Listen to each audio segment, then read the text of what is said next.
High everyone, welcome back to my channel ज्याचं नाव आहे daily blog and desi flavours. चला तर आजच्या व्हिडिओमध्ये जरा गमती बऱ्याच बघायला भेटतील, त्यामुळे शेवटपर्यंत व्हिडिओ पहा. सासूबाईंचा उपास होता, त्यामुळे साबुदाणा रात्रीच भिजत घातला. उपास एकाचा असो व सगळ्यांचा असो, खिचडी मात्र सर्वांनाच खायची असते, त्यामुळे मी रात्री जरा जास्तच भिजत घालत असते आणि हे सर्वांनी खाऊन थोडीशी त्यांच्यासाठी दुपारी ठेवली होती. सगळं झाल्यानंतर मी गेले थोडीशी मॉर्निंग वॉकला आणि आल्यानंतर येता येता भाजीच घेऊन आले होते. मग भाजी वगैरे धुतली, छान मस्त पालक होता एकदम ताजा. आज मला झटपट बनवायचा होता पालक, कारण शिवच्या पप्पांना पण जायला उशीर झाला होता आणि मला वॉकिंगवरून यायला आज उशीर झाला होता. त्यामुळे स्वच्छ अशी धुवून घेतली आणि ह्याला मी डायरेक्ट कुकरमधनंच उकळून घेणार आहे थोडीशी. मी कधीही पालेभाज्या कट करून धुवत नाही. कट करायच्या आधी त्यात धुवून घेते आणि मग छान व्यवस्थित त्या चिरल्यासुद्धा जातं. शेपूची भाजी, पालकची वगैरे.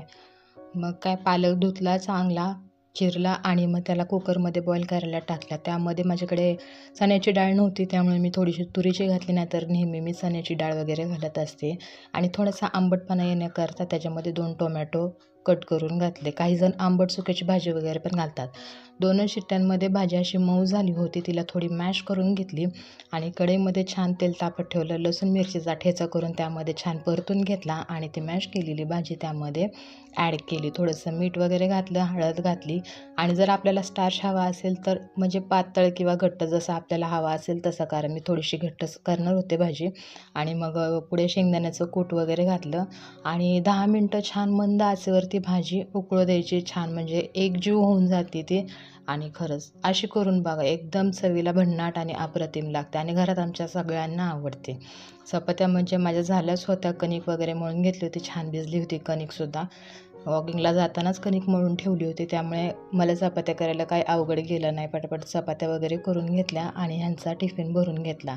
आज हे मोठी गाडी घेऊन जाणार होते, त्यामुळं शिवची थोडी काळजी वाटत होती. आता तुम्ही म्हणताल शिवचे पप्पा गाडी घेऊन चालत आणि तुम्हाला शिवची काळजी काय वाटते, तर चला मग तुम्हाला आता पुढे शिवचा एक छोटासा किस्सा सांगते, तोही कारचा.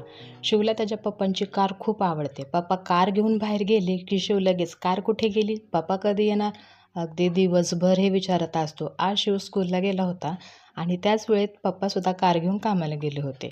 शिव स्कूलमधनं घरी आला आणि त्या अंगणात कार दिसली नाही. बस मग काय, त्याचा मूडच बदलला. त्याला कार पाहिजे होती, पप्पा पाहिजे होते आणि कार घेऊन फिरायलाही जायचं होतं. त्यामुळे शिवने रडून खूप गोंधळ घातला आणि सगळं घर डोक्यावर घेतलं. लहान मुलांचं असंच असतं, एखादी गोष्ट मनात आली की ती लगेच हवी असते त्यांना. कितीही समजावून सांगा तरी त्या क्षणी त्यांना तीच गोष्ट महत्त्वाची वाटत असते. अशा छोट्या क्षणातनं आपल्या मुलांचं बालपण किती सुंदर आहे हे जाणवतं. आज शिवने केलेलं छोटासा गोंधळही आमच्यासाठी एक क्यूट मुवमेंट बनून राहिला. आणि हो, तुमच्याही घरात असाच मुलं हट्ट करत असतील तर मला कमेंटमध्ये सांगा. थोडासा शांत झाल्यानंतर त्याला खाऊ दिला होता, पण त्याला त्याच्या टिफिनमध्ये राहिलेली थोडीशी ती खिचडीच खायची होती. तुम्हाला म्हटलं घरामध्ये सर्वांना खिचडी खूप आवडते. हे बघा, त्याला तर इतकी आवडते की तो पूर्ण टिफिन कधी संपवून येतो, पण आज थोडीशी शिल्लक ठेवून आणली, कदाचित त्याला ती घरी जाऊन खायची असेल. ज्या दिवशी मी खिचडी त्याला टिफिनमध्ये देते त्याची टीचर मला सांगतेच नेहमी की त्याने पूर्ण टिफिन खाल्ला आहे बरं का. खाऊन झाल्यानंतर थोडंसं त्याला झोपी घातला आणि मग झोपेतनं उठल्यावर काय पप्पांची यायची वेळ झाली होती. पप्पा घरी आल्यानंतर शिवचा राग कुठं पळून गेला आणि तो छान रमला. त्याच्या पप्पांना हे सगळं कळल्यानंतर ते म्हटले, चल आपण त्याला थोडंसं फिरवून नेऊया. मग थोडंसं इकडे तिकडे फिरवलं आणि थंडगार वारा होता, त्यामुळे आम्हीसुद्धा काहीतरी थोडंसं गरमागरम खायचं ठरवलं. मग शिवच्या पप्पांनी थोडेसे पकोडे आणि पॅटीस वगैरे घेतलं होतं, ते खाल्लं आणि मग फिरता काय आम्ही आलो झुडिओमध्ये. इथे नेहमीच ट्रेंडी कपडे बघायला मिळतात. चला मग आज काय नवीन मिळतं ते बघूयात.